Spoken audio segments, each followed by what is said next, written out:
are one New York. This is Today with your hosts, Stephen Pace and Tom Kenny. Good evening, I'm Tom Kenny. And I'm Stephen Pace. And this is Today.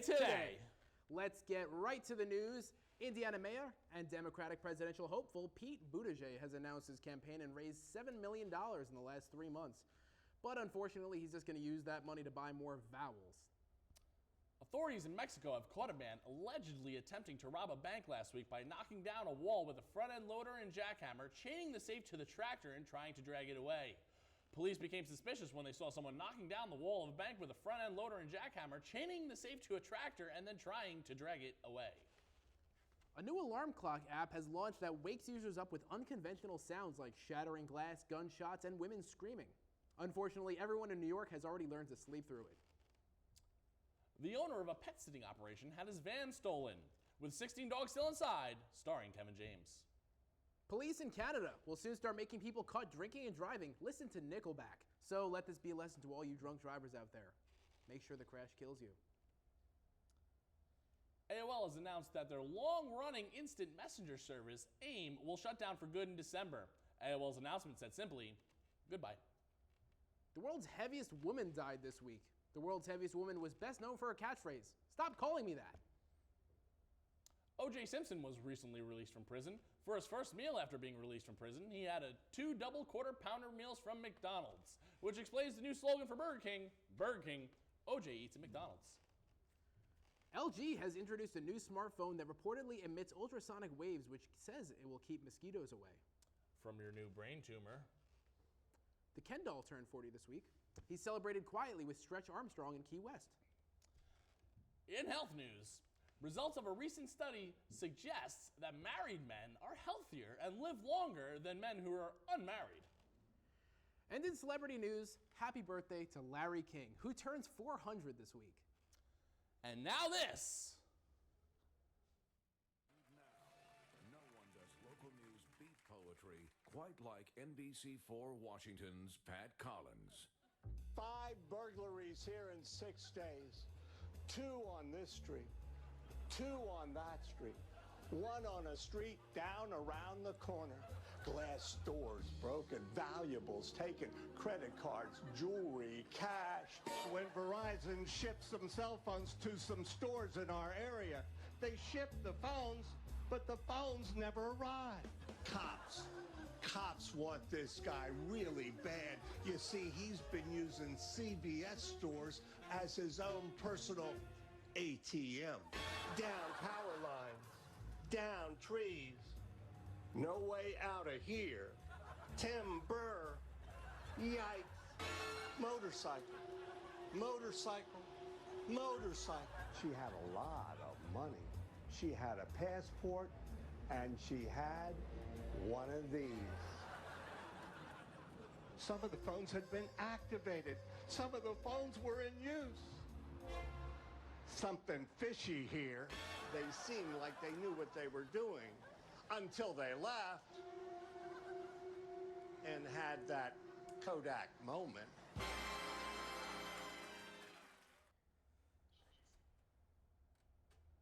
All this week, confirmation hearings are taking place for Donald Trump's cabinet nominees.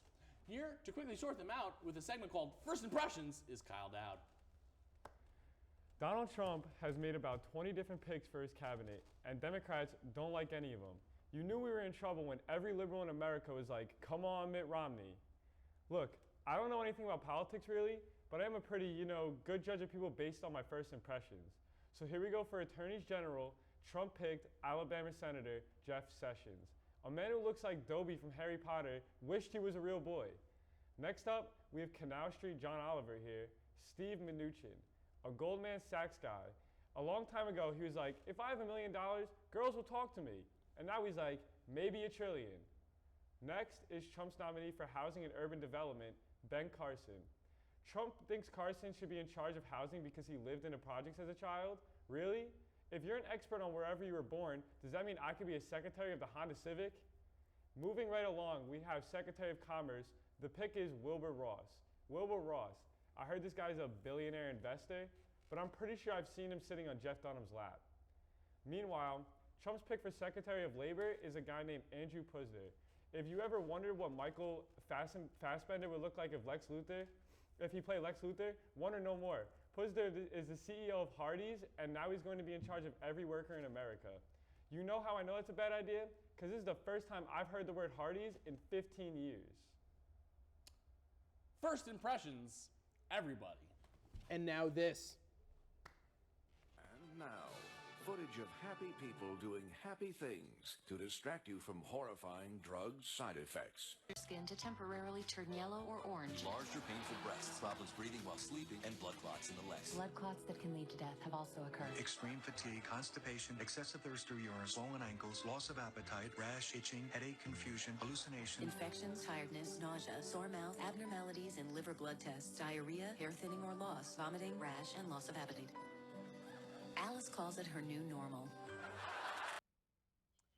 And the big story of this week, of course, was that President Trump was not indicted for collusion and that Robert Mueller did not really release a conclusion about whether Trump obstructed justice or not. Or it was reported on Fox News, celebrate good times, come on! And now that the Russia probe is over, former White House advisor and the ghost of Russell Crowe, Steve Bannon, believes that President Trump will, quote, come off the chains and go full animal. So maybe that's what he was doing in this week's rally in Michigan. Let's take a look.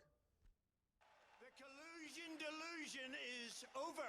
Little pencil neck Adam Schiff. They came from the valleys. They came from the mountains. They came out of the damn rivers. I have a better education than them. I'm smarter than them. And I'm president and they're not. I support the Great Lakes. Always have. They're beautiful. They're big. Very deep. Record deepness, right? He's back, baby. I guess he has gone full animal, in the sense that those aren't human sentences. On Friday, President Trump threatened to close the border with Mexico next week, saying that we have run out of space to hold immigrants. Run out of space, okay? But hear me out. Wyoming, how can America run out of space? We still got 2 Dakotas left. Most countries don't even have 1. Well, that's it for today. I'm Stephen Pace. And I'm Tom Kenny. Good night. Good night. Good night. Good night.